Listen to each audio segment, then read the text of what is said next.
په کابل کې د جاپان سفیر د رئیس الوزرا له سیاسي مرستیال سره په لیدنه کې د دوحې د درېیمې ناستې له پایلې خوښبیني څرګنده کړې ده. تاکیوشي کوراما ویلي دي چې د دوحې په درېیمه ناسته کې د اسلامي امارت په ګډون او د هیوادونو له اساسو سره د کابل د پلاوي دوه اړخیزې لیدکاته د تعامل ښه زمینه برابره شوې ده. ارګ په یوه خبرپاڼه کې ویلي دي چې ښاغلي کوراما په دې لیدنه کې همداشان له اسلامي امارت سره په بېلابېلو برخو کې د همکارۍ ژمنې کړي دي او ویلي دي چې جاپان د نشه یي توکو پر وړاندې له کابل څخه ملاتړ کوي او د بدیل کښت لپاره $10 میلیونه مرسته کوي.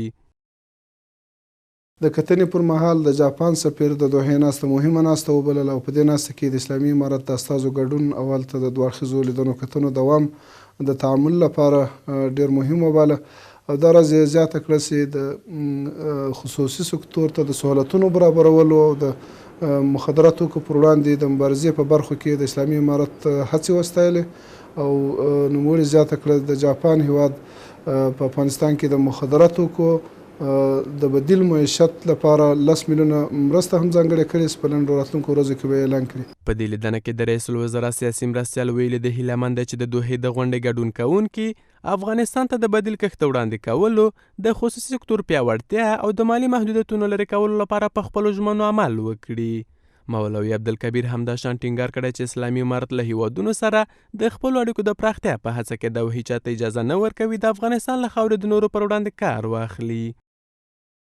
محترم مولوي صاحب عبدالکبیر د ښاغلي کوروما او د جاپان هیواد د مرستو او همکاریو مننه وکړه او ویل چې د دوحې ناسته یو مهم او بریالۍ ناسته وه. په دې ناسته کې ملګرو ملتونو د افغانستان وړاندیزونه او شرایط ومنل. نوموړي هیله څرګنده کړه چې د دوحې ناستې ګډونوال د خصوصي سکتور څخه د ملاتړ او د نشه یي توکو پر وړاندې د مبارزې او بدیل معیشت په برخه کې خپلې ژمنې عملي کړي. یو شمېر کارپوهان هم د افغانستان او نړیوالې ټولنې ترمنځ تعامل او خبرې اترې هیواد لپاره مهمې بولي او له نړیوالې ټولنې غواړي د افغانستان پر وړاندې په خپلو ژمنو عمل وکړي. نشست دوحه به هر صورتش به نفع افغانستان بود و من امیدوار هستم که کشورهایی که در او نشست بودن و تعهدات را انجام دادن اونا با تعهدات خود به طور عملی عمل بکنن و نه که صرف بر روی کاغذ باقی بمانه. امیدوار هستم که انشاءالله افغانستان آهسته آهسته به طرف صلح و ترقی و پیشرفت